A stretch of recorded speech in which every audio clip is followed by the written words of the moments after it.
আসসালামু আলাইকুম। আজ আমি ডিম ভুনা বা ডিম দু পেঁয়াজ যেটা বলে সেটাই করব। আমি আমার মতোই করে করব, কারণ আমরা সবসময় এভাবেই খাই। খুবই ভালো হয় খেতে, কিন্তু খুবই সিম্পল। তো চলুন আপনাদের সাথে ডিম ভুনাটা রান্না শেয়ার করি। ডিম ভুনা করার জন্য কড়াইয়ে দিয়ে দিচ্ছি সয়াবিন তেল 2 চামচ। তেলটা গরম হয়ে এসেছে, দিয়ে দিব কিছু গোটা মশলা। এটা 1 মিনিট হবে।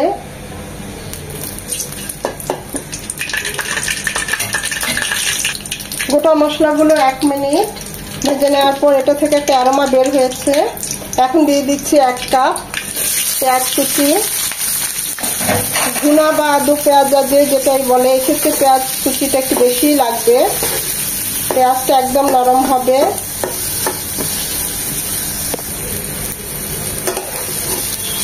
বারবার নেড়ে চেড়ে পেঁয়াজ কুচিগুলোকে এভাবে ভেজে নিতে হবে, আরো নরম হবে।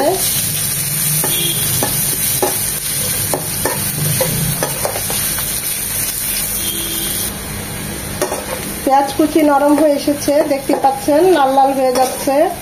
এটা একদম নরম হলেই বেশি ভালো লাগবে খেতে।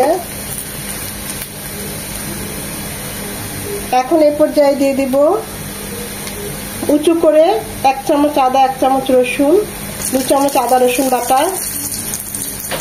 আদা রসুনটাকে 1 মিনিট ভেজে নেব, যেন আদার ঝাঁঝালো গন্ধটা চলে যায়।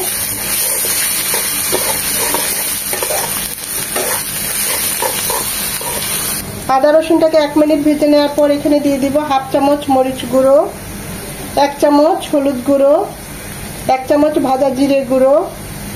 এসব একটু পানি দিয়ে এখন কষিয়ে নেব।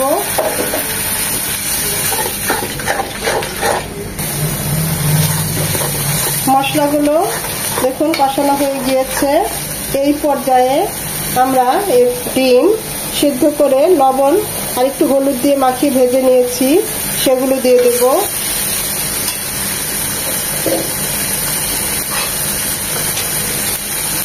একটা বড় টমেটো এরকম চিকন চিকন করে কেটে নিয়েছি, সেটা দিয়ে দিচ্ছি।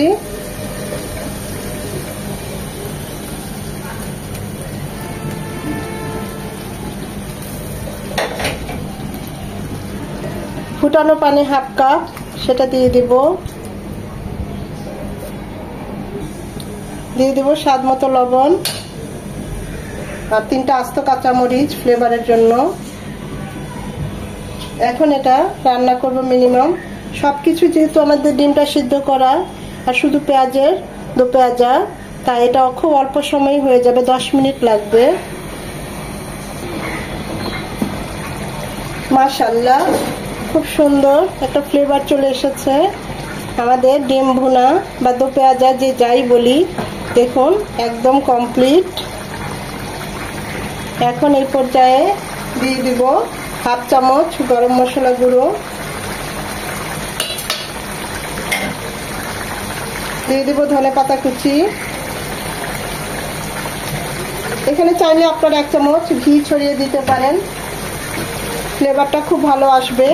আর 2 মিনিট রাখবো, জাস্ট গরম মশলা ফ্লেভারটা যেন দো পেঁয়াজায় ঢুকে যায়। আমাদের রান্নাটা অলমোস্ট ডান। দেখুন কতটা লোভনীয় হয়েছে, খেতেও খুব ভালো হয় এভাবে ডিমের দো পেঁয়াজা।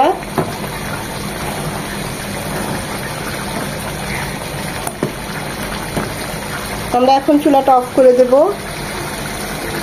তৈরি হয়ে গেল ডিম ভুনা বা ডিমের দো পেঁয়াজা।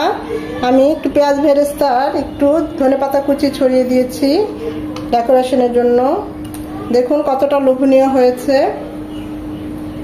খুব ভালো হয় খেতে, কিন্তু খুবই সিম্পল এবং খুবই ঝটপটে হয়। একবার হলেও এভাবে ডিম ভুনা করে খাবেন, খিচুড়ির সাথে, গরম পোলাওর সাথে বা গরম ভাতের সাথে খুব ভালো যায়। দেখুন কতটা লোভনীয় হয়েছে ডিম ভুনাটা, সাথে এরকম খিচুড়ি মাংস হলে তো আর কোনো কথাই নেই। এভাবে একবার হলেও ট্রাই করবেন। অবশ্যই একটা লাইক দিবেন, কারণ আপনাদের লাইকের অপেক্ষায় আমি থাকি, কারণ এই লাইকটা পরবর্তী ভিডিও করতে আমাকে উৎসাহিত করে।